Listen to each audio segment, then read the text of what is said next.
সুপ্রিয় শিক্ষার্থীরা, আশা সবাই ভালো আছো। আজকে আমরা আলোচনা করবো রসায়নের সপ্তম অধ্যায়ের দ্বিতীয় লেকচার নিয়ে, জারণ বিজারণ এবং লাল-সাতিলের নীতির ব্যাখ্যা।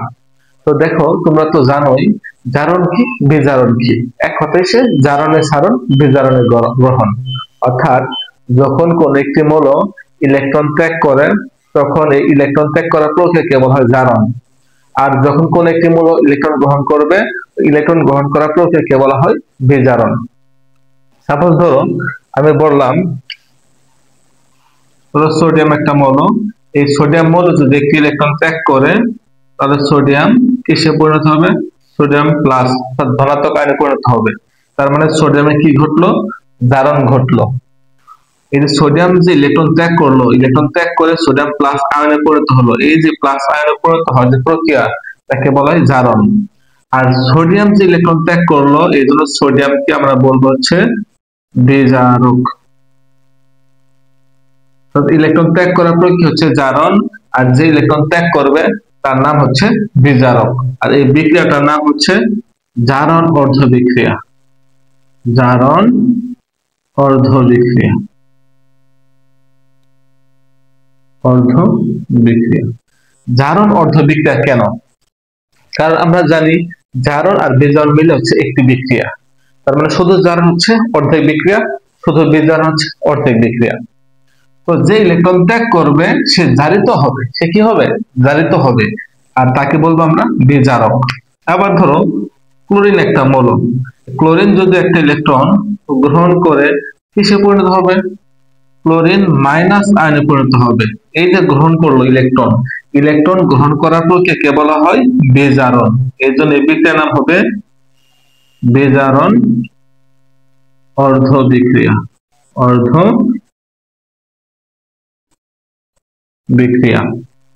তো প্রথমে আমি তোমাদের এই জারণ বিজারণ সম্পর্কে ধারণা দিচ্ছি। তো দেখো, ক্লোরিন যে ইলেকট্রন গ্রহণ করলো, তো ক্লোরিনকে আমরা কি বলবো? ক্লোরিনকে বলবো আমরা জারক। ক্লোরিন কি বলবো আমরা? জারক। অর্থাৎ যে ইলেকট্রন ত্যাগ করে তাকে বলা হয় বিজারক, আর যে ইলেকট্রন গ্রহণ করে তাকে বলা হয় জারক।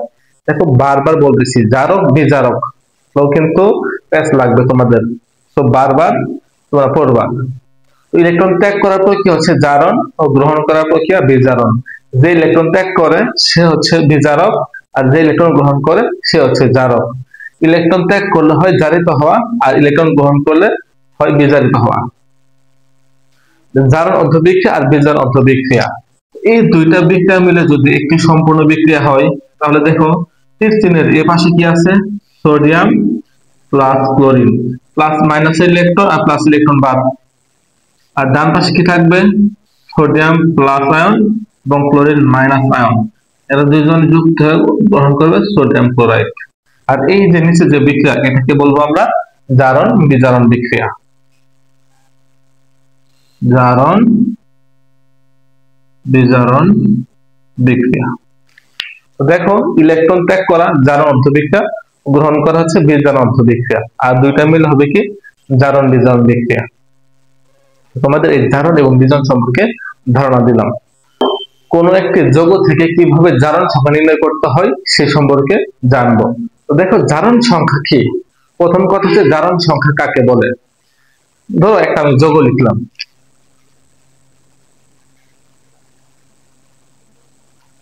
NH4+, এটা হচ্ছে একটা যৌগমূলক, যৌগ না, একটা যৌগমূলক। ধরো আমরা একটা মৌল লিখলাম সোডিয়াম প্লাস ক্লোরিন মাইনাস, তারপর হতে পারে SO4 2-। এই যে বিভিন্ন যৌগ মৌল লিখছি এবং তাদের উপরে কোনটাতে প্লাস আছে, কোনটাতে মাইনাস আছে। আবার ধরো আমি দিলাম হচ্ছে অ্যালুমিনিয়াম 3+। এই যে প্লাস মাইনাস যে সংখ্যাগুলো দিচ্ছি, এই প্লাস মাইনাস সংখ্যাগুলো হচ্ছে জারণ সংখ্যা। অর্থাৎ কোন একটি যৌগ বা যৌগমূলকে যে কয়টি ধনাত্মক বা ঋণাত্মক আয়ন সংখ্যা থাকবে সেটা হবে তার জারণ সংখ্যা। কোন একটি যৌগ বা যৌগমূলকে যে কয়টি ধনাত্মক বা ঋণাত্মক চিহ্নযুক্ত সংখ্যা থাকে সেটা হচ্ছে তার জারণ সংখ্যা। তাহলে ধরো এর NH4+, এর নাম হচ্ছে অ্যামোনিয়াম, অ্যামোনিয়ামের প্লাস আছে একটি, তাহলে তার জারণ সংখ্যা হচ্ছে +1। সোডিয়াম প্লাস, তার জারণ সংখ্যা +1। ক্লোরিন মাইনাস, তার জারণ সংখ্যা হবে -1। তারপর হচ্ছে সালফেট SO4 2 মাইনাস, সালফেট এর জারণ সংখ্যা হবে -2 অথবা -2 অথবা 2 মাইনাস। অ্যালুমিনিয়াম 3 প্লাস, জারণ সংখ্যা +3 অথবা 3 প্লাস, একই কথা। তো দেখো, যারা ইলেকট্রন ত্যাগ করতে পারে তারা হয় প্লাস, আর যারা গ্রহণ করতে পারে তারা হয় মাইনাস। তো এখানে সোডিয়াম একটা ইলেকট্রন ত্যাগ করতে পারবে, এজন্য সোডিয়াম প্লাস। তারপর হচ্ছে ক্লোরিন একটা গ্রহণ করতে পারে, এজন্য ক্লোরিন হবে মাইনাস। আই হোপ তোমরা বুঝতে পারছো যে ধনাত্মক এবং ঋণাত্মক চিহ্নযুক্ত যে সংখ্যা থাকে সেটা হচ্ছে তার জারণ সংখ্যা। তো জারণ সংখ্যা, এই জারণ সম্পর্কিত সংখ্যা নির্ণয়ের ক্ষেত্রে আমাদের আরেকটা কিছু বিষয় নিয়ে মনে রাখতে হবে। যদি কোন একটি মৌল একা একা অবস্থান করে, ধরো সোডিয়াম, আয়রন, ধরো বললাম হচ্ছে নাইট্রোজেন, অক্সিজেন, তারপর হচ্ছে ধরো বললাম ম্যাগনেসিয়াম, এই মৌলগুলো হচ্ছে নিরপেক্ষ মৌল। এই নিরপেক্ষ মৌলের জারণ সংখ্যা হয় 0। নিরপেক্ষ অর্থাৎ একা একা যদি অবস্থান করে তাহলে তাদের জারণ সংখ্যা হবে 0। এবং একই মৌলের দুইটি পরমাণু দ্বারা গঠিত যে অণু থাকে, মৌলিক অণু, H2O2, একই মৌলের দুইটি পরমাণু যুক্ত আছে, N2Cl2, এরকম থাকলেও তাদের জারণ সংখ্যা হবে 0। কি বলছি? যদি একা একা অবস্থান করে অর্থাৎ নিরপেক্ষ হয় তাহলে তাদের জারণ সংখ্যা হবে 0।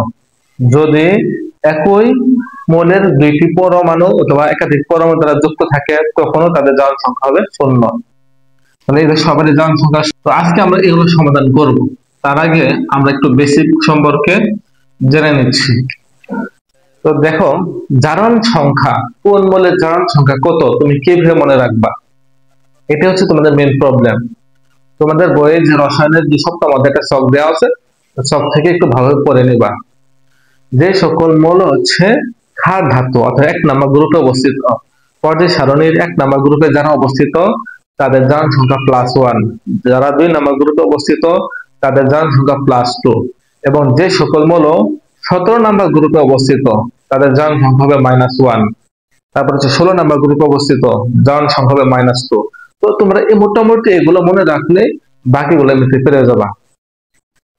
তো দেখো, আরেকটা বিষয়, ধরো এই যে একটা যোগ বলছে H2SO4 যোগে কেন্দ্রীয় পরমাণুর জারণ সংখ্যা কত। তো এটা নির্ণয় করার আগে আমাদের আরেকটা বিষয় জানতে হবে, সেটা হচ্ছে নিরপেক্ষ যোগ। ধরো H2SO4, এখানে কোনো প্লাস মাইনাস কিছু নাই, অর্থাৎ এটা হচ্ছে একটা নিরপেক্ষ যোগ। আর নিরপেক্ষ যোগের জারণ সংখ্যার সমষ্টি হয় 0। নিরপেক্ষ যোগের জারণ সংখ্যার সমষ্টি হবে 0। ধরো আমরা একটা যোগ বললাম, ধরো SO4 2 মাইনাস, SO4 2 মাইনাস, এটা কিন্তু নিরপেক্ষ যোগ না বা যোগমূলক না, এখানে কিন্তু -2 আয়ন আছে। তাহলে এর জারণ সংখ্যার সমষ্টি হবে তার আয়ন সংখ্যার সমান, অর্থাৎ -2। এর জারণ সংখ্যার সমষ্টি তার আয়ন সংখ্যার সমান। আবার ধরো এখানে N² প্লাস আছে, তাহলে এই যোগের জারণ সংখ্যার সমষ্টি হবে তার আয়ন সংখ্যার সমান। প্লাস কোনো কিছু নাই, মানে +1 আছে। এই বিষয়গুলো মনে থাকলে তুমি জারণ সংখ্যা সহজে নির্ণয় করতে পারবা। তো দেখো, আমি এখানে 5টি যোগ লিখছি, এই 5টি যোগের জারণ সংখ্যা নির্ণয় করে দেখাবো। তোমাদের সাধারণত 3 নম্বরের প্রশ্ন আসে, কিভাবে জারণ সংখ্যা নির্ণয় করতে হবে। দেখো, তোমাকে বলবে যে যৌগটির উৎপন্ন যৌগটির জারণ সংখ্যা নির্ণয় করো, অথবা উৎপন্ন যৌগটির কেন্দ্রীয় পরমাণুর জারণ সংখ্যা নির্ণয় করো। ধরো H2SO4 এই একটা যৌগ, এই যৌগের কেন্দ্রীয় পরমাণু কোনটা, এর মাঝে যেটা আছে, H2SO4 এর মাঝে হচ্ছে সালফার, তাহলে সালফার হচ্ছে কেন্দ্রীয় পরমাণু। তাহলে তুমি প্রথমে কি করবা, ধরবা, ধরে কেন্দ্রীয় পরমাণু সালফার এর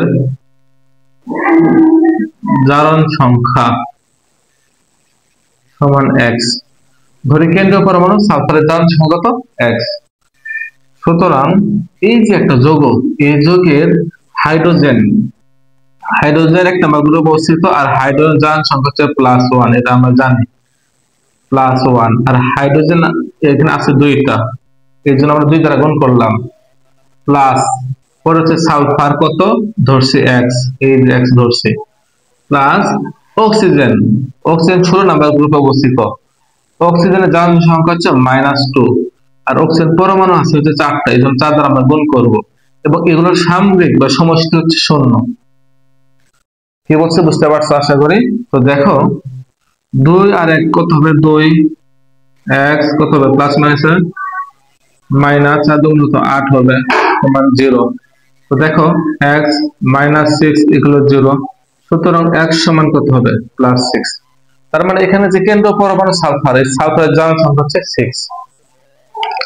আই হোপ তোমরা বুঝতে পারছো। দেখো 2 নম্বরটা সমাধান করব। 2 নম্বর কি বলছে, পটাশিয়াম পারম্যাঙ্গানেট KMnO4 যৌগের কেন্দ্র পরমাণু জারণ সংখ্যা কত। তো এখানে কেন্দ্র পরমাণু হচ্ছে ম্যাঙ্গানিজ, তো ম্যাঙ্গানিজের জারণ সংখ্যা ধরে কেন্দ্র পরমাণু ম্যাঙ্গানিজের জারণ সংখ্যা হচ্ছে x। সুতরাং আমরা পটাশিয়ামের জারণ সংখ্যা, পটাশিয়াম হচ্ছে 1 নম্বর গ্রুপে অবস্থিত, পটাশিয়ামের জারণ সংখ্যা হচ্ছে +1, প্লাস আর দিলাম না, পরে প্লাস ম্যাঙ্গানিজের জারণ সংখ্যা x, প্লাস অক্সিজেনের জারণ সংখ্যা -2, অক্সিজেন পরমাণু আছে 4টি, এর জন্য 4 দ্বারা গুণ করলাম, সমষ্টি 0। কত হবে 1 প্লাস x প্লাস মাইনাস কত হবে 8 = 0। তো x কত হবে -7 = 0, -8 থেকে +1 বিয়োগ করলে -7, সুতরাং x সমান হবে +7। তো এখানে ম্যাঙ্গানিজের জারণ সংখ্যা হচ্ছে। 3 নাম্বারটা দেখো কি আছে, K2Cr2O7 পটাশিয়াম ডাইক্রোমেট, নাম হচ্ছে পটাশিয়াম ডাইক্রোমেট। পটাশিয়াম ডাইক্রোমেট যৌগে কেন্দ্রীয় পরমাণু জারণ সংখ্যা কত। এখানেও কেন্দ্রীয় পরমাণু ক্রোমিয়াম, ধরে কেন্দ্রীয় পরমাণু ক্রোমিয়ামের জারণ সংখ্যা x। সুতরাং আমরা কি করব, পটাশিয়ামের জারণ সংখ্যা আমরা জানি +1, আর পটাশিয়াম আছে কত, 2টা, প্লাস দিলে হবে না দিলে হবে, প্লাস ক্রোমিয়ামের জারণ সংখ্যা আমরা ধরছি x, কিন্তু ক্রোমিয়াম আছে কয়টা, 2টা, তাহলে কত হবে 2x, প্লাস অক্সিজেন হচ্ছে -2 ইনটু অক্সিজেন আছে 7টা, 7 দ্বারা গুণ করলাম, সমষ্টি 0। কত হবে 2 + 2x - 14 = 0। কত হবে 2x - 12 = 0, বা 2x = 12, সুতরাং x সমান হবে 6। অর্থাৎ এই যৌগে ক্রোমিয়ামের জারণ সংখ্যা হচ্ছে +6। এখন 4 নাম্বারটা দেখো। এখন দেখো 4 নাম্বারটা, NH4 নাম হচ্ছে অ্যামোনিয়াম, অ্যামোনিয়াম প্লাস একটা যৌগমূলক, এই যৌগে নাইট্রোজেনের জারণ সংখ্যা কত। এখানে আমরা নাইট্রোজেনের জারণ সংখ্যা জানি না, ধরি নাইট্রোজেন এর জারণ সংখ্যা সমান x, সুতরাং আমরা কি লিখবো, নাইট্রোজেনের জারণ সংখ্যা x প্লাস অক্সিজেনের তো আমরা জানি, সরি হাইড্রোজেনের জানি +1, 1 ইনটু হাইড্রোজেন আছে কয়টা, 4টা, দ্বারা গুণ করলাম, সমষ্টি কিন্তু এবার 0 হবে না, এবার সমষ্টি কি হবে, আমি কিন্তু প্রথমে বলে নিচ্ছি, এখানে যে কটা প্লাস থাকবে সেটাই, পূর্ণ সংখ্যা নেই মানে 1 আছে, তাহলে হবে 1 +1, প্লাস আর দিলাম না, 4 এবার প্লাস আছে, ওপাশে গেলে কি হবে মাইনাস, তো 1 - 4, তো x সমান কত হবে -3। তো NH4 যৌগে নাইট্রোজেনের জারণ সংখ্যা হচ্ছে -3। তো মাইনাস যৌগে ধরে সালফারের জারণ সংখ্যা x, কি বলছে SO4 সালফেট, সালফেট 2- যৌগে সালফারের জারণ সংখ্যা কত। ধরে সালফারের জারণ সংখ্যা x, সুতরাং কি করব, x প্লাস অক্সিজেন হচ্ছে আমরা জানি -2, অক্সিজেন পরমাণু আছে 4টা, এই জন্য 4 দ্বারা গুণ করলাম, সমষ্টি হবে, এই আয়ন আছে কত -2, তাহলে কি দেব -2, এটা মনে রাখতে হবে। x -8 সমান -2, বা x -8 ওই পাশে গেলে কি হবে +8 - 2, সুতরাং x সমান হবে +6। অর্থাৎ এই যৌগের সালফারের জারণ সংখ্যা হচ্ছে 6। তো আমরা এই যে জারণ সংখ্যা নির্ণয় করলাম, এখন আমরা দেখব বিভিন্ন বিক্রিয়ায়। দেখো এই একটা যৌগ দেওয়া আছে, এখানে আমি 5টি যৌগ লিখছি, এই 5টি যৌগ থেকে জারণ বিজোড় নির্ণয় করব, কোন মৌলটি ইলেকট্রন ত্যাগ করে এবং কোন মৌলটি ইলেকট্রন গ্রহণ করে তা আমরা নির্ণয় করে দেখব। দেখো প্রথমে আছে সোডিয়াম এবং অক্সিজেন, বিক্রিয়া করে সোডিয়াম অক্সাইড একটা যৌগ গ্রহণ করছে। তো আমরা জানি, প্রথমে বলে নিয়েছিলাম যে যদি একা একা থাকে তাহলে জারণ সংখ্যা 0 হয়, মুক্ত মৌলের ক্ষেত্রে সোডিয়াম একাই আছে, তার জারণ সংখ্যা 0, আর অক্সিজেন হচ্ছে একই পরমাণু, একই মূলে দুটি পরমাণু, একই মূলে দুটি পরমাণু সে যুক্ত আছে, এই জন্য তার জারণ সংখ্যা হবে 0। এই যৌগে কিন্তু আলাদা না, এটা একটা যৌগ, এখানে দুইজনেরই জারণ সংখ্যা আছে। তো দেখো আমরা জানি অক্সিজেনের হচ্ছে -2, অক্সিজেনের কত -2। তো একটা যৌগে যে কয়টি মাইনাস থাকে সেই কয়টি প্লাস থাকতে হয়। তো এখানে যদি -2 হয় তাহলে সোডিয়ামের কত হবে +2। তো দেখো কিন্তু সোডিয়াম কিন্তু দুইটা আছে, তো দুইটা সোডিয়ামে যদি +2 হয়, একটা সোডিয়ামে কিন্তু +1, এটা তোমাদের মনে রাখতে হবে। দুইটা সোডিয়ামে +2, তো একটা সোডিয়ামে কত +1। এখানে সোডিয়ামের 0, এখানে সোডিয়ামে কিন্তু +1। তোমাদের দুইটা কথা মনে রাখতে হবে। প্লাস বৃদ্ধি পেলে, প্লাস বৃদ্ধি হলে বৃদ্ধি পেলে জারণ কি হবে, জারণ। মাইনাস বৃদ্ধি হলে বিজারণ হবে। তার মানে কি, প্লাস বৃদ্ধি পেলে যদি জারণ হয়, প্লাস কমে গেলে কি হবে বিজারণ, মাইনাস বৃদ্ধি পেলে বিজারণ, তো মাইনাস কমে গেলে হবে জারণ, ঠিক বিপরীত। তো এখানে সোডিয়াম 0 ছিল, এখানে সোডিয়াম +1, দুইটার জন্য +2, একটার জন্য +1, তো প্লাস বাড়ছে। তো প্লাস বাড়লে কি হয়, প্লাস বাড়লে হয় জারণ, প্লাস বাড়লে কি হয় জারণ। তার মানে এখানে সোডিয়ামের জারণ ঘটছে। সোডিয়ামে যেহেতু জারণ ঘটছে, এই সোডিয়াম যদি ইলেকট্রন ত্যাগ করছে, এর জন্য এই সোডিয়ামকে বলবো আমরা বিজারক। কি বলবো, বিজারক। আবার দেখো অক্সিজেন এখানে 0 ছিল, এখানে -2, মাইনাস বাড়ছে, মাইনাস বাড়লে কি হয়, মাইনাস বৃদ্ধি পেলে হয় বিজারণ, মাইনাস বৃদ্ধি পেলে কি হয় বিজারণ। তার মানে অক্সিজেন হচ্ছে বিজারণ। আর যে ইলেকট্রন গ্রহণ করে তাকে বলা হয় জারক। এখানে অক্সিজেন হচ্ছে জারক, অক্সিজেন হচ্ছে কি জারক। আর এই যুগে কোনো দর্শক আয়ন নেই, সোডিয়াম বিজারক, অক্সিজেন হচ্ছে জারক। আর সোডিয়াম ইলেকট্রন ত্যাগ করছে জন্য তার জারণ ঘটছে, অক্সিজেন গ্রহণ করছে জন্য তার বিজারণ ঘটছে। একই ভাবে আমরা 2 নাম্বারটা দেখব। 2 নাম্বার যুগে দেখো একমাত্র সালফার মুক্ত অবস্থায় আছে। যেহেতু সালফার মুক্ত অবস্থায় আছে, তাহলে তার জারণ সংখ্যা 0, আমরা এটা প্রথমে দিয়ে নিলাম। তো প্রথম থেকে আমরা বসে যাব। আমরা জানি ক্লোরিনের জারণ সংখ্যা -1, 17 নম্বর গ্রুপে আছে -1। ক্লোরিনের -1, এখানে ক্লোরিন কয়টা আছে, 3টা, তাহলে কত হবে -3, একটার -1, তিনটার -3। তাহলে আমরা জানি একটা যৌগে যে কয়টি মাইনাস থাকে সেই কয়টি প্লাস থাকে, তো আয়রন হবে +3। একই ভাবে এখানে দেখো, আমরা ধরো সালফার জানি না, হাইড্রোজেন জানি, হাইড্রোজেন +1। তো হাইড্রোজেন যদি +1 হয়, হাইড্রোজেন দুইটা আছে, দুইটার জন্য কত হবে +2, সালফার হবে -2। এই যোগে ক্লোরিনের হচ্ছে একটা -1, দুইটার -2, তো আয়রন হবে কত +2। HCl একটু ফাঁকা করে লিখি, HCl। এখানে দেখো ক্লোরিনের -1 আর হাইড্রোজেনের +1। এত বড় একটা যৌগ বিক্রিয়া, এই বিক্রিয়ায় কার জারণ ঘটছে এবং কার বিজারণ ঘটছে আমরা দেখো নির্ণয় করব। প্রথমে দেখো আয়রন এখানে +3, তার মানে তার জারণ সংখ্যা কত আছে, এখানে +3। এই যৌগে আয়রন জারণ সংখ্যা কত +2, তার মানে কি প্লাস কমে গেছে, প্লাস বৃদ্ধি পেলে জারণ, আর প্লাস কমে গেলে হয় বিজারণ। তার মানে আয়রনের ঘটছে হচ্ছে বিজারণ। কি ঘটছে, বিজারণ। কেন, কারণ +3 থেকে +2, প্লাস কমে গেছে, তো প্লাস কোন কমে যায় যখন ইলেকট্রন গ্রহণ করে, তার মানে ইলেকট্রন গ্রহণ করছে যখন তার বিজারণ ঘটছে। আর এখানে আয়রনের যেহেতু বিজারণ ঘটছে, আয়রনকে আমরা বলবো জারক, এখানে আয়রন কি জারক। আবার দেখো ক্লোরিন তিনটার -3, একটার কত -1, এখানে দুইটার -2, একটার -1, কোনো পরিবর্তন নাই, এখানে ক্লোরিনের -1। তাহলে ক্লোরিনের কিন্তু সব জায়গায় সমান, এখানেও -1, এখানেও দুইটার -2 হলে একটার কত -1, তিনটার -3, একটার -1, যেহেতু সবারই সমান, সেহেতু ক্লোরিনের কোনো পরিবর্তন নাই। আর ক্লোরিন হচ্ছে দর্শক আয়ন, দর্শক আয়ন। তাহলে এখানে ক্লোরিন কি দর্শক আয়ন।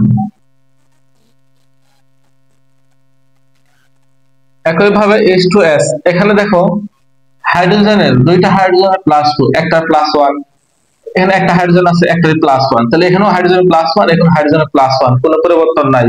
তার মানে হাইড্রোজেন হচ্ছে কি হবে, দর্শক আয়ন। আর সালফার দেখো, দুইটা সালফার কত আছে -2, এখানে সালফার কত 0। সালফার যেহেতু পরিবর্তন হয়েছে, পরিবর্তন হয়ে কি হয়েছে বলতো, -2 ছিল, এখানে 0, তার মাইনাস কমে গেছে। মাইনাস যেহেতু কমছে, মাইনাস ছিল এখানে, এখানে কোনো মাইনাস নাই, তার মানে এটা হবে কি জারণ।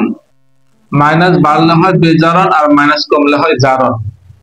যেহেতু সালফারের জারণ ঘটছে, সেহেতু এখানে সালফারকে আমরা কি বলবো, বেজারক, সরি বিজারক। তো এটা হচ্ছে বিজারণ বিক্রিয়া, আর এটা হচ্ছে জারণ বিক্রিয়া। আই হোপ তোমরা বুঝতে পারছো। আবার এই যোগে দেখো,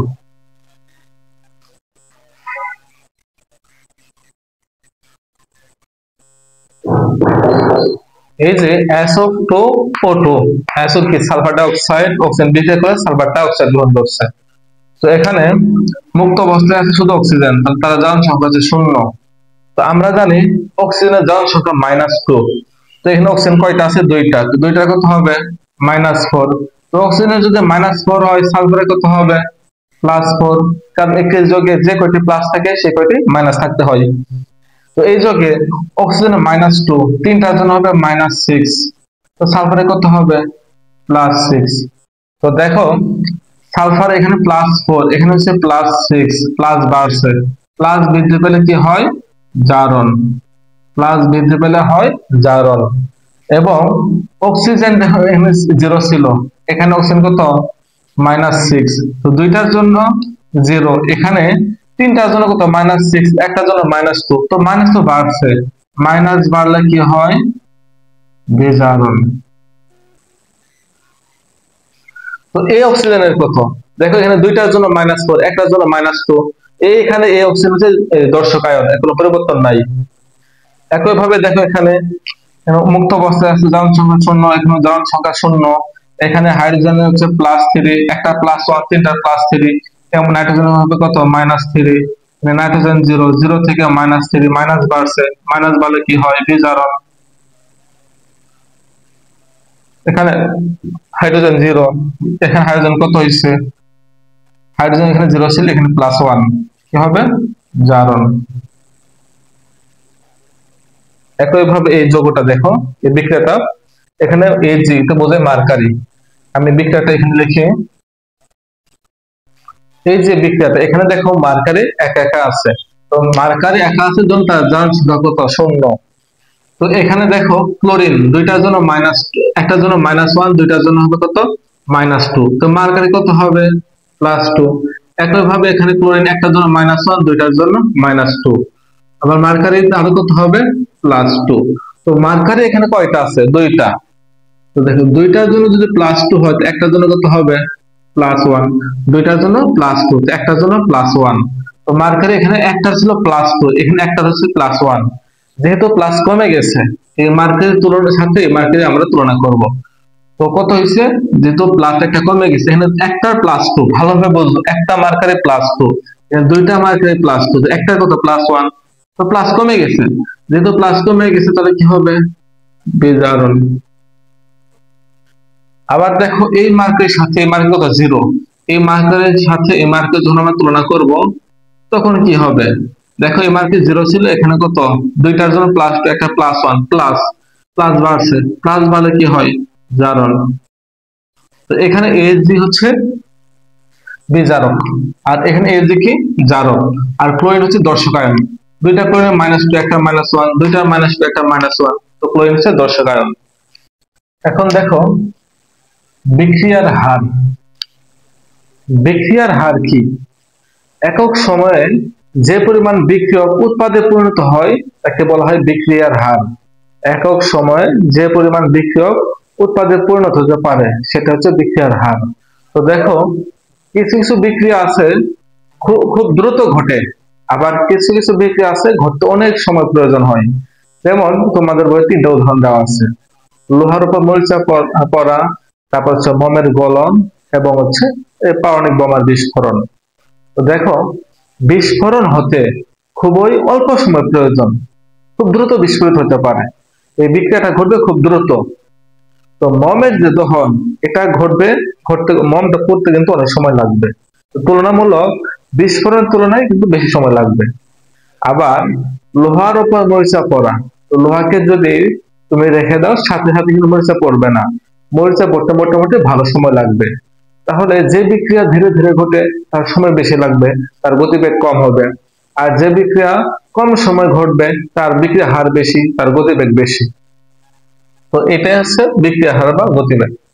তো দেখো, পরের টপিক হচ্ছে লা-শাতেলিয়ার নীতি। তো লা-শাতেলিয়ার নীতি বোঝার আগে আমরা এই নীতি থেকে এই বিষয়গুলো একটু বুঝবো। তো দেখো, আমরা তো জানি যে বিক্রিয়া ঘটার শুরুতে বিক্রিয়কের পরিমাণ থাকে সর্বোচ্চ আর উৎপাদের পরিমাণ থাকে সর্বনিম্ন। বিক্রিয়া ঘটার শুরুতে ধরো এ এবং বি বিক্রিয়া করবে, করে এ বি একটা যৌগ গ্রহণ করবে। তো শুরুতে কিন্তু এদের পরিমাণ বেশি, এদের পরিমাণ নাই। যখন এই দুটো বিক্রিয়া করবে, করার পর এই উৎপন্ন হবে, তখন কিন্তু আস্তে আস্তে এটা বাড়তে থাকবে। অর্থাৎ এদের মধ্যে বিক্রিয়া করলে এই পাশ থেকে যখন ওই পাশে যাবে তখন এদের পরিমাণ বাড়তে থাকবে আর এদের পরিমাণ কমতে থাকবে। তো এই বিষয়টা এখানে খেয়াল করো। এটা দ্বারা ওয়াই অক্ষ বরাবর যে রেখা দেওয়া হচ্ছে, এই বরাবর দেওয়া হচ্ছে বিক্রিয়ার হার, আর এক্স অক্ষ বরাবর দেওয়া হচ্ছে সময়। তো দেখো, যত সময় যাবে সম্মুখ বিক্রিয়ার হার সম্মুখ বিক্রিয়ার হার তত আস্তে আস্তে কমতে থাকবে। তো বিক্রিয়ার শুরুতে সম্মুখ বিক্রিয়ার হার থাকবে সর্বোচ্চ। এই ধরো এই দুইটা বিক্রিয়া করে এ বি উৎপন্ন করবে আর এ বি ভেঙে গিয়ে এ প্লাস বি উৎপন্ন করবে। তো এটা হচ্ছে সম্মুখবর্তী বিক্রিয়া, সম্মুখমুখী, আর এটা হচ্ছে বিপরীতমুখী বা পশ্চাৎমুখী বিক্রিয়া। তো বিক্রিয়ার শুরুতে সম্মুখমুখী এর পরিমাণ বেশি থাকবে, সম্মুখমুখী বিক্রিয়ার হার বেশি, আর বিপরীতমুখী বিক্রিয়ার হার কিন্তু সর্বনিম্ন অর্থাৎ জিরোতে আছে। যত সময় যাবে সম্মুখ বিক্রিয়ার হার ধীরে ধীরে কমতে থাকবে আর বিপরীত বিক্রিয়ার হার ধীরে ধীরে বাড়তে থাকবে। এক সময় কিন্তু দুইটা সাম্যাবস্থায় পরিণত হবে, অর্থাৎ সমান অবস্থায় পরিণত হবে। যখন সাম্যাবস্থায় পরিণত হবে তখন উভয় বিক্রিয়ার হার সমান হবে। এই কথাই বলছে লা-শাতেলিয়ে। তো সাম্যাবস্থায় সম্মুখ বিক্রিয়ার হার এবং বিপরীত বিক্রিয়ার হার বা পশ্চাৎ বিক্রিয়ার হার সমান হয়। আবার ঘনমাত্রা, তো দেখো এবার এক্স অক্ষ বরাবর সময়, ওয়াই অক্ষ বরাবর দেওয়া আছে ঘনমাত্রা। তো বিক্রিয়ার শুরুতে বিক্রিয়কের ঘনমাত্রা থাকে সর্বোচ্চ আর উৎপাদের ঘনমাত্রা থাকে সর্বনিম্ন। যখনই বিক্রিয়া ঘটা শুরু হয়, যত সময় যাবে ততই বিক্রিয়কের ঘনমাত্রা আস্তে আস্তে কমতে থাকবে, উৎপাদের ঘনমাত্রা আস্তে আস্তে বাড়তে থাকবে। এক সময় দুটা কি হবে, সাম্যাবস্থায় পরিণত হবে আর সমান অবস্থায় পরিণত হবে। এই সাম্যাবস্থায় বিক্রিয়কের উৎপাদের ঘনমাত্রা সমান হবে। যখন সাম্যাবস্থায় পরিণত হবে তখন মনে হবে যে বিক্রিয়া থেমে গেছে, আসলে প্রকৃতপক্ষে বিক্রিয়া থেমে যায় না, কিছু হলেও বিক্রিয়া ঘটে, আদান প্রদান ঘটতে থাকে। তো এই কথা বলছে লা-শাতেলিয়ে। তো দেখো, যদি সাম্যাবস্থায় পরিণত হয় তখন তাপ চাপ ঘনমাত্রা, এই তিনটাকে বলা হয় নিয়ামক, বিক্রিয়ার নিয়ামক, যেগুলো পরিবর্তন করলে বিক্রিয়ার গতিবেগ পরিবর্তন হয়, বিক্রিয়ার হার পরিবর্তন হয় ও দিকও পরিবর্তন হয়, সেগুলো হচ্ছে নিয়ামক। তো দেখো লা-শাতেলিয়ে এক নীতি দিচ্ছে। নীতি কি বলছে, কোন বিক্রিয়ার সাম্যাবস্থায় থাকাকালীন, সাম্যাবস্থা মানে সমান অবস্থায় আছে, সাম্যাবস্থায় থাকাকালীন যদি তাপ চাপ ঘনমাত্রা ইত্যাদি পরিবর্তন করা হয় তবে সাম্যের অবস্থান, সাম্য মানে কি সমান অবস্থা, সাম্যের অবস্থান এমন ভাবে পরিবর্তিত হয় যেন তাপ চাপ ঘনমাত্রা ইত্যাদি পরিবর্তনের ফলাফল প্রশমিত হয়। অর্থাৎ ধরো এই বিক্রিয়া দুটো সমান অবস্থায় আছে, সমান অবস্থায় মানে ধরো এই পাশে তোমার 25 কেজি, জাস্ট বোঝানোর জন্য, ধরো এই পাশে 25 কেজি আছে, এই পাশে আছে 25 কেজি, তার মানে কি সমান অবস্থায় আছে, সাম্যাবস্থায়। এখন যদি কোনো কারণে এখানে যদি আরো তুমি 10 কেজি যোগ করো তাহলে কি সাম্যাবস্থা নষ্ট হয়ে যাবে। এই পাশে হবে 35 কেজি, এই পাশে থাকবে 25 কেজি। তো এই সাম্যাবস্থায় বজায় রাখার জন্য বিক্রিয়া কি করবে, সাম্যাবস্থায় বজায় রাখার জন্য এই 10 কেজি থেকে 5 কেজি ওই পাশে পাঠিয়ে দেবে। যখন 10 কেজি থেকে 5 কেজি ওই পাশে পাঠিয়ে দেবে তখন থাকবে এখানে 30 কেজি, এখানেও 5 কেজি বৃদ্ধি পাওয়ার কারণে এখানে হবে 30 কেজি। অর্থাৎ এই পাশে সমান থাকবে, এই পাশে সমান থাকবে, এটাই হচ্ছে কথা। অর্থাৎ তাপ চাপ ঘনমাত্রা পরিবর্তন করলে সাম্যের অবস্থান নষ্ট হবে, পরিবর্তন হবে। তখন বিক্রিয়ার সাম্যাবস্থা বজায় রাখার জন্য হয় বাম দিক থেকে ডান দিকে যাবে অথবা ডান দিক থেকে বাম দিকে আসবে। যদি বাম দিক থেকে ডান দিকে চাই তাহলে কি হবে, বাম দিকে যারা থাকে তাদেরকে বলা হয় বিক্রিয়ক, আর ডান দিকে যারা আছে তারা হচ্ছে উৎপাদ। অর্থাৎ বিক্রিয়ক থেকে উৎপাদে গেলে উৎপাদের পরিমাণ বাড়বে, বিক্রিয়কের পরিমাণ কমে যাবে। আবার যদি উৎপাদ থেকে বিক্রিয়কে আসে, উৎপাদের পরিমাণ কমে যাবে, বিক্রিয়কের পরিমাণ বেড়ে যাবে। অর্থাৎ সাম্যের অবস্থান, তুমি যদি তাপ চাপ ঘনমাত্রা পরিবর্তন করো, তাহলে বিক্রিয়াটা অটোমেটিক ভাবে পরিবর্তন হবে, হয়ে সাম্যাবস্থায় ফিরে আসবে। তো দেখো, লাস্ট সার্কেলের নীতি বুঝলাম। এখন হচ্ছে তাপ উৎপাদে বিক্রিয়ার ক্ষেত্রে কি ঘটবে। দেখো, এখানে একটা বিক্রিয়া লিখছি, এটা হচ্ছে তাপ উৎপাদে বিক্রিয়া। কেন এটি তাপ উৎপাদে বিক্রিয়া? কারণ দেখো, নাইট্রোজেন এবং হাইড্রোজেন বিক্রিয়া করলে অ্যামোনিয়া উৎপন্ন হবে, সাথে 92 কিলো জুল তাপ উৎপন্ন হবে। যেহেতু তাপ উৎপন্ন হবে, সেহেতু এটা হচ্ছে তাপ উৎপাদে বিক্রিয়া, এবং তাপ উৎপাদে বিক্রিয়া ΔS এর মান হয় মাইনাস। তো এই তাপ উৎপাদে বিক্রিয়ার ক্ষেত্রে যদি তাপ চাপ ঘনমাত্রা পরিবর্তন করা হয়, তাহলে কি হবে। দেখো, তাপ উৎপাদে বিক্রিয়ার ক্ষেত্রে যদি আমরা তাপমাত্রা বৃদ্ধি করি, দেখো তাপ বৃদ্ধি করে তো তাপমাত্রা বৃদ্ধি পাবে। তাপমাত্রা বৃদ্ধি করি, তাহলে কি হবে, তাপমাত্রা বৃদ্ধি করা হলে বিক্রিয়াটি তাপমাত্রা বৃদ্ধি জনিত ফলাফল প্রশমিত করার জন্য ডান হতে বাম দিকে, অর্থাৎ উৎপাদ হতে বিক্রিয়কের দিকে অগ্রসর হবে। মানে এটা হচ্ছে তাপ উৎপাদে বিক্রিয়া। এখন যদি তাপমাত্রা আমি আরো বৃদ্ধি করি, তাহলে সাম্যাবস্থা নষ্ট হয়ে যাবে। সাম্যাবস্থা মানে এখন তো সমান সমান অবস্থায় আছে, যদি তাপমাত্রা বৃদ্ধি করা হয়, এই সমান অবস্থা থাকবে না, সাম্যাবস্থা নষ্ট হবে। তো সাম্যাবস্থা বজায় রাখার জন্য এই বিক্রিয়াটি ডান দিক হতে বাম দিকে অগ্রসর হবে, অর্থাৎ উৎপাদ হতে বিক্রিয়কে অগ্রসর হবে। তো উৎপাদ হতে যদি বিক্রিয়কে অগ্রসর হয়, এর ফলে কি ঘটবে, উৎপাদের পরিমাণ হ্রাস পাবে, বিক্রিয়কের পরিমাণ বেড়ে যাবে। এটাই হচ্ছে কথা। অর্থাৎ তাপ উৎপাদের বিক্রিয়ার ক্ষেত্রে তাপমাত্রা বৃদ্ধি করলে বিক্রিয়াটি ডান দিক হতে বাম দিকে অগ্রসর হবে, যার ফলে উৎপাদের পরিমাণ কমে যাবে, বিক্রিয়কের পরিমাণ বেড়ে যাবে। একই ভাবে যদি আমরা তাপমাত্রা হ্রাস করি, এটা তো তাপ উৎপাদের বিক্রিয়া, তাপমাত্রা হ্রাস করলে তাও সাম্যাবস্থা নষ্ট হবে। এই সাম্যাবস্থা বজায় রাখার জন্য বিক্রিয়াটি বাম দিক হতে ডান দিকে অগ্রসর হবে, অর্থাৎ বিক্রিয়কের পরিমাণ কমে যাবে, উৎপাদের পরিমাণ বেড়ে যাবে। কি বলছে, তাপ উৎপাদন বিক্রিয়ার ক্ষেত্রে যদি তাপমাত্রা হ্রাস করা হয়, এই তাপমাত্রা হ্রাসজনিত ফলাফল প্রশমিত করার জন্য বিক্রিয়াটি বাম দিক হতে ডান দিকে অগ্রসর হবে, অর্থাৎ বিক্রিয়কের পরিমাণ কমে যাবে, উৎপাদের পরিমাণ বেড়ে যাবে। তোমাদের কোশ্চেন আসে যে এই বিক্রিয়ায় উৎপাদের পরিমাণ কিভাবে বৃদ্ধি করা যাবে। তার মানে কিভাবে বৃদ্ধি করা যাবে, তাপমাত্রা হ্রাস করলে। কারণ তাপমাত্রা হ্রাস করলে বিক্রিয়ক হতে উৎপাদে যাবে, উৎপাদে যখন যাবে তো উৎপাদের পরিমাণ বেড়ে যাবে। আই হোপ তোমরা বুঝতে পারছো। তো দেখো, এখানে যে আমি লিখছি, এই কথাগুলো যদি তোমরা মুখস্থ করো, তো এই টাইপের যত সৃজনশীল আসে তোমরা পারবা। তো এটা তোমাকে অবশ্যই ভিডিওটি পজ করে হলেও মুখস্থ লিখে নিবা এবং মুখস্থ করতে হবে। আবার দেখো, তাপ হারে বিক্রিয়ার ক্ষেত্রে কি হবে, ঠিক বিপরীত ঘটনা। তাপ হারে বিক্রিয়ার ক্ষেত্রে তাপমাত্রা বৃদ্ধি করলে যা হবে, তাপ হারে বিক্রিয়ার ক্ষেত্রে তাপ হ্রাস করলে তাই হবে। আবার তাপ হারে বিক্রিয়ার ক্ষেত্রে তাপ বৃদ্ধি করলে যা হবে, এখানে তাপ হ্রাস করলে তাই হবে। ঠিক বিপরীত কথা, মানে একটু ভালো বুঝো। আমি এটা দেখি নাই। তো নাইট্রোজেন আর অক্সিজেন বিক্রিয়া করবে, এদের মধ্যে বিক্রিয়া ঘটানোর জন্য তাপ প্রয়োজন। যেহেতু বিক্রিয়া ঘটানোর জন্য তাপ প্রয়োজন, সেহেতু এটা হচ্ছে তাপ হারে বিক্রিয়া।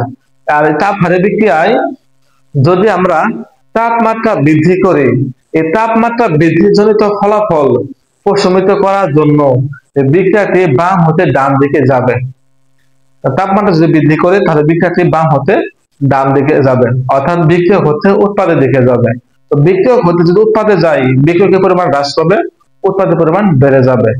আর যদি তাপমাত্রা হ্রাস করি, তাহলে তাপ হারে বিক্রিয়ার ক্ষেত্রে তাপমাত্রা হ্রাস করলে বিক্রিয়াটি তাপমাত্রা হ্রাসজনিত ফলাফল প্রশমিত করার জন্য এই ডান দিক হতে বাম দিকে আসবে, যার ফলে উৎপাদের পরিমাণ হ্রাস পাবে, বিক্রিয়কের পরিমাণ বেড়ে যাবে। এই কথাগুলো তোমাদের অবশ্যই মনে রাখতে হবে, আর এগুলো মনে রাখতে পারলে এই অর্থ তোমাদের কাছে সহজ হবে। চাপের প্রভাব।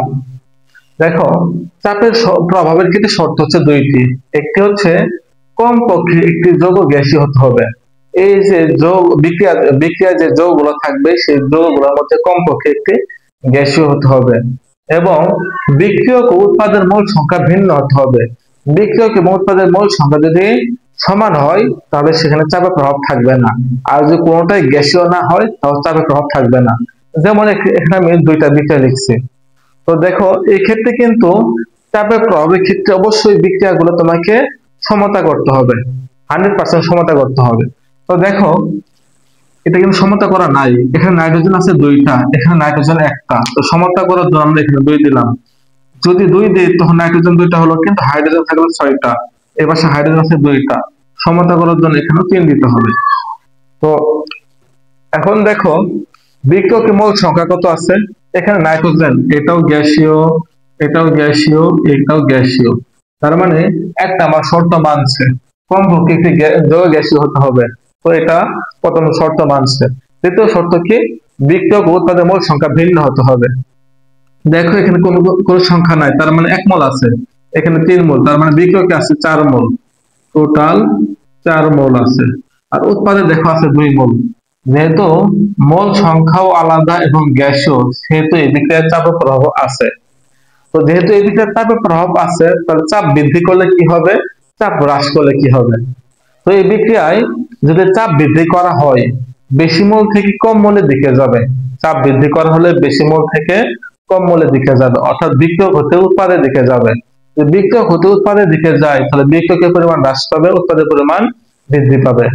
আর যদি চাপ হ্রাস করা হয়, তাহলে কম মোল থেকে বেশি মোলে আসবে, সেক্ষেত্রে উৎপাদের পরিমাণ হ্রাস পাবে, বিক্রিয়কের পরিমাণ বৃদ্ধি পাবে। আবার এই বিক্রিয়ায় দেখো, আশা করি বুঝতে পারছো, এই বিক্রিয়ায় দেখো সমতা করা নাই, নাইট্রোজেন দুইটা, অক্সিজেন দুইটা, নাইট্রোজেন একটা, অক্সিজেন একটা, সমতা করার জন্য 2 দিলাম, তাহলে সমতা হয়ে গেল। তো দেখো এখানে এরা সবাই গ্যাসীয়, তার মানে 1 নাম্বার শর্ত মানছে। কিন্তু 2 নাম্বার শর্তে দেখো এখানে কয় মোল আছে, 1 মোল, এখানে 1 মোল, 2 মোল, এই পাশেও আছে 2 মোল, এই পাশেও আছে 2 মোল। যেহেতু বিক্রিয়ক এবং উৎপাদের মোল সংখ্যা সমান, সেহেতু এই বিক্রিয়ার চাপের প্রভাব নেই। আশা করি তোমরা বুঝতে পারছো। আবার ঘনমাত্রার প্রভাব, তুমি ধরো এই যে 2টা বিক্রিয়া লিখছি, ঘনমাত্রার ক্ষেত্রে কি হবে, খুবই সিম্পল কথা। তুমি যদি বিক্রিয়কের ঘনমাত্রা বৃদ্ধি করো, তাহলে ঘনমাত্রা বৃদ্ধিজনিত ফলাফল প্রশমিত করার জন্য বিক্রিয়াটি বাম দিক হতে ডান দিকে যাবে, অর্থাৎ বিক্রিয়কের পরিমাণ হ্রাস পাবে, উৎপাদের পরিমাণ বৃদ্ধি পাবে। আবার উৎপাদের ঘনমাত্রা বৃদ্ধি করবা, ঘনমাত্রা বৃদ্ধিজনিত ফলাফল প্রশমিত করার জন্য বিক্রিয়াটি ডান দিক থেকে বাম দিকে আসবে, অর্থাৎ বিক্রিয়কের পরিমাণ হ্রাস পাবে, উৎপাদের পরিমাণ হ্রাস পাবে, বিক্রিয়কের পরিমাণ বৃদ্ধি পাবে। তা তুমি যে পাশে ঘনমাত্রা বৃদ্ধি করবে, বিক্রিয়া তার উল্টা দিকে যাবে। এটা হচ্ছে কথা।